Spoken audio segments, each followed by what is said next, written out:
every Tuesday with our good friend Austin Price of VolQuest's and On 3, Ramon Foster, Kayla Anderson, and Will Bowling as Austin joins us now talking football, talking staff changes in Tennessee, Kentucky as well tonight. Austin, good morning. How are you?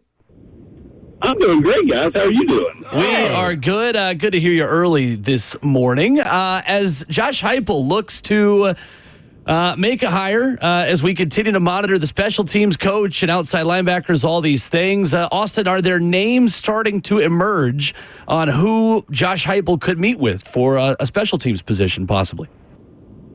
Yeah, I believe he has spoken with T.J. Weist, the former special teams coach for the Ravens, for the special teams job. That was Evan Crabtree, who's on staff, is someone that Coach Heupel's very comfortable with. That I think will get a look as well. Could they potentially be a tandem and do it together? I think that's also an option here. Remember, there are no staff limits as far as how many coaches you have on. There's just the number of coaches you can have out on the road in recruiting. And so you don't ever going to worry about, sending your special teams coach out. Most of that stuff's done at camp where you evaluate kickers and punters and that type of thing.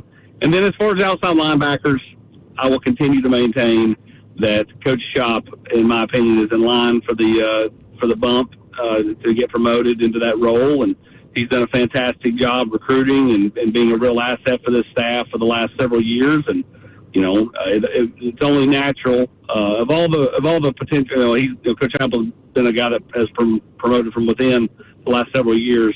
If there was ever a case for that to be the case, it would actually be this one more than any of the others. With just kind of how. Coach Shops went out and earned it as a recruiter. And remember, he was out on the road recruiting all of January when Coach Eckler was not out on the road before Coach Eckler left for Nebraska. So such an asset that the players really gravitate towards. VolQuest's Austin Price with us. Austin, it is interesting. Josh Heupel tends to do this and talk to people from different backgrounds, maybe people he's not worked with before. What do you think he wants to learn, and what is the thought process behind talking with people in the NFL and trying to gain that different perspective? Well, as far as T.J. Weist, he's coached in college for several years. For the last handful of years, though, he's been with the Ravens. And I think you're just picking everybody's brain. You're trying to see, how would they fit on my staff, gain ideas, just talk football, talk strategy, see how he would translate to the college game. Or translate back into the college game since he's been here before. And so, he did that, with the tight ends job when he hired Alec Evelyn. He talked to Jeff Ferris, who was at the time the tight ends coach at UCLA. Of course, he's from Knoxville, played at Knoxville Catholic, then played at Duke, and now the head coach at Austin Peay. And then when he promoted Kelsey Pope, he did the same thing. He talked to former Tennessee assistant David Johnson, who was at Florida State. He talked to, a couple other coaches and interviewed a couple other coaches. So always just, talk. Even if he thinks somebody promotes, I think he's always talking to potential candidates, because you never know, when a job may come back open down the line, and that guy impressed me that time we interviewed him. Let's go and give him see if he'd be interested in coming to this time. So. I think the more people you talk to, knowledge is power, and in this instance, the more people you talk to, the better you're going to be. Austin Price of VolQuest's and On 3 with us this morning. Austin, on the side of getting this staff together, the spring is right around the corner, too. Winter training is going on also. I saw where Matt Rule said recently, man, he don't know if they're going to do a traditional spring game, and it's simply because it's not just tampering anymore. It's just absolute free, open, common market because of what you see on these televised spring games. Do you think Tennessee and others will get to this point to where we might just have OTAs or minicamp when it comes to spring ball in college? Yeah, I do think we're probably headed to a spot where there are no more spring games. Now, how quickly does it get here for an SEC school? I don't know. That's a great question. I mean, I know they'll have spring games this year, and let's be honest. I mean, when was the last time Tennessee really showed anything in the spring game? Yeah. I mean, the spring game, you have a couple of touchdowns, and then, you put in the backups, and they just kind of run around. And back in your day, it was, David Yancey, Kirsten Biggers. Yeah. The last handful of years, Jack Jancic wasn't making a ton of plays in spring games. So I mean, like, that's normally what you see. So I understand what Coach Rule's saying, but maybe they just go out and play their starters a bunch and Nebraska and do it differently. I don't remember the last time where you played a starter a bunch, outside of a drive or two in the spring game that would, give you any kind of real tape. Yeah, for sure. Well, I absolutely hated it, just so you know. All I was waiting for, Austin, was the fourth quarter or the second half of that and get to the party at the frat house after the fact, okay? I just need that to just be one of the things we need moving forward. Just keep everybody healthy and keep them off the market. The statute of limitations is passed, Ron. You can tell some of these stories from when you broke the rules. Brett Hubbs said he brought up the think card the other day, Ramon. We don't need to bring out the think card again, do we? He did, man. But hey, it's like that sometimes. Also, with that being said, man, like, as far as Nico goes, what's the expectation for him going into this year? Because I feel like he was unfairly judged, or the expectation on what he needed to do last year, just simply based upon, I feel like everybody that's after Hendon is chasing Hendon right now, man. Do you expect him to be more involved in the offense, being able to check or go down the field or across the middle more this upcoming spring and fall? Yeah, obviously I think they have to do some things differently. I think, the staff has looked in the mirror after the Ohio State game and, said, where can we improve? What tweaks can we make? How can the offense look and be different? What can we do to maybe, free some of our guys up? Everybody compares them to 22. That's not really fair. The way Tennessee was defended in 22 and how teams are defending them now are two totally different things. And, as far as the expectations for Nico, sadly, in this world, when everybody knows what a college kid is making in NIL, at least they have thoughts about what they're making, for some of these kids. In Nico's case, because the number got leaked out there, everybody kind of knows what he's making. Mm-hmm. And that's probably where it becomes unfair, because the expectations, you can't slow them down. Right. Like, when everybody knows you're making the money that he's making, everybody automatically goes into, well, he needs to play like this. I mean, his stats last year were solid. In my opinion, he did not lose you any games. Now, as I said on The Nation Sunday night, I'm not sure he won you any games in terms of, just going out and taking over and being a one-man show. Some of his throws did win you the Alabama game, right? The pass to Dante Thornton, the pass to Chris Brazzell, those were dimes. And so you started to see that more as the season went along. I think you need him to take the step in the right direction, whether it's using the middle of the field, whether it's using the running backs out of the backfield, whatever tweak you make. I think Nico's got incredible promise. He flashes big when he flashes. They just got to see more consistency out of him. If that can happen and Tennessee can take a step as an offense, then all of a sudden things, I think, morph dramatically for this team to beat Georgia at home for the first time under Josh Heupel, or win on the road in Gainesville or Tuscaloosa for the first time since 2003. Austin Price, our good friend at VolQuest's, joining us a little bit earlier this morning, talking football. And let's transition to the hardwood, Austin. Tennessee winning 3 straight since that loss to Kentucky. They're back up in Lexington tonight. What has to be different for this Vols team for them to get the dub? Well, they have to make shots. Our shooting percentage as a quartet was probably just about as good as Tennessee was in that first meeting. And it's still to win, right? Tennessee's got to bring the defense.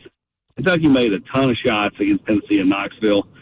Tennessee's got to be elite defensively tonight, and then they've got to make shots. If they can shoot it, they don't have to shoot it as well, but if they can just shoot it close to what they've done the last 3 halves, back half of Missouri, and then the entire game against Oklahoma, this is a Tennessee team that's going to be uber hard to beat down the stretch here, because when the defense is 90% of the time going to be there, and if they can make shots to marry that together, man, this team is going to be really, really tough to beat from here till the end of the season. So, I think it's just make shots and then, play better defense and force Kentucky into some rush shots tonight in Lexington.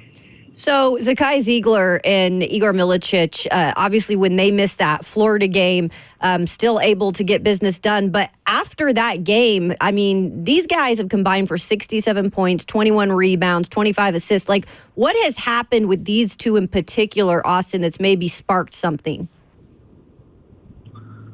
I think it's just seeing your other teammates, knock down shots, play well without you. And, Igor's been slowly coming along. The shot's been slowly getting there. And I think he's been a little bit more deliberate in finding his shot at times and being aggressive to drive to the hole.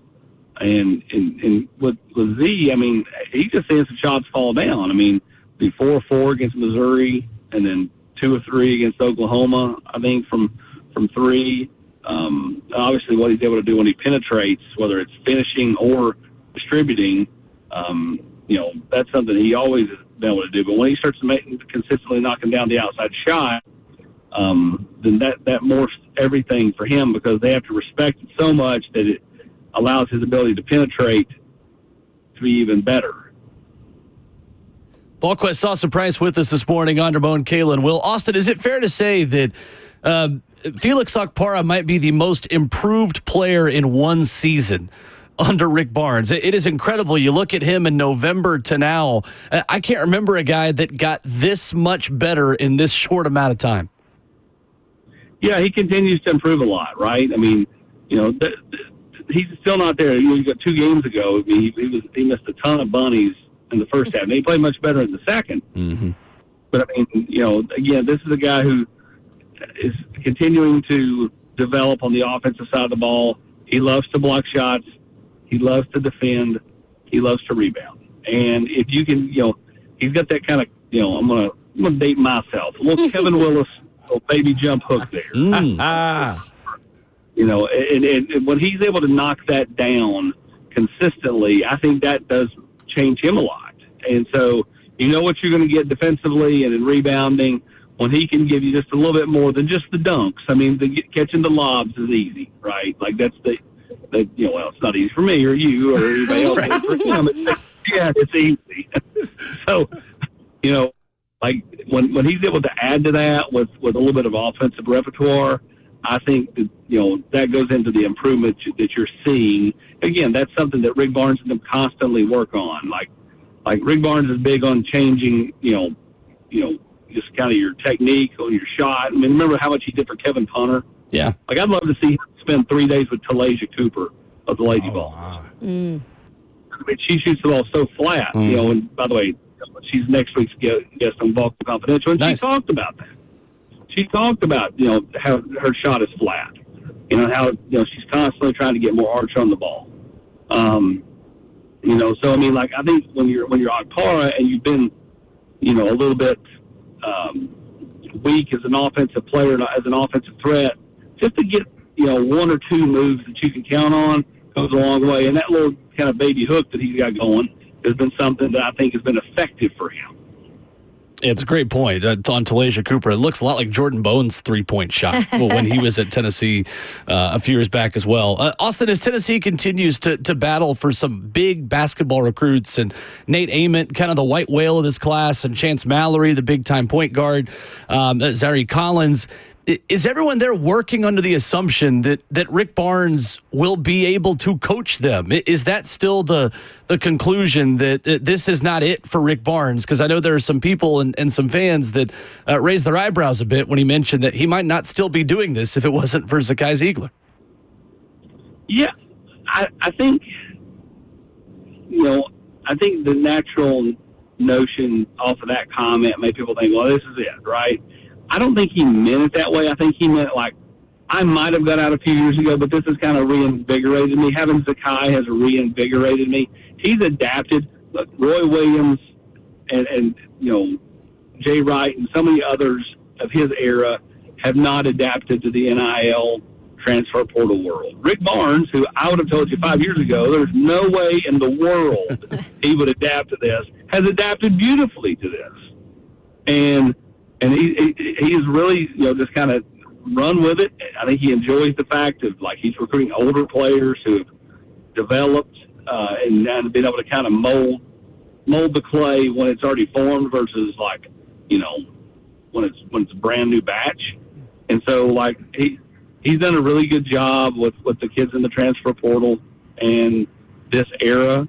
And so I think he's recruited as if he's going to be back. And, like, I think he wouldn't be putting the amount of time into some of the players they're recruiting if I think he thought I'm out at the end of the year. So, again, as of right now, it certainly feels like to me there's a strong chance he is back for next season.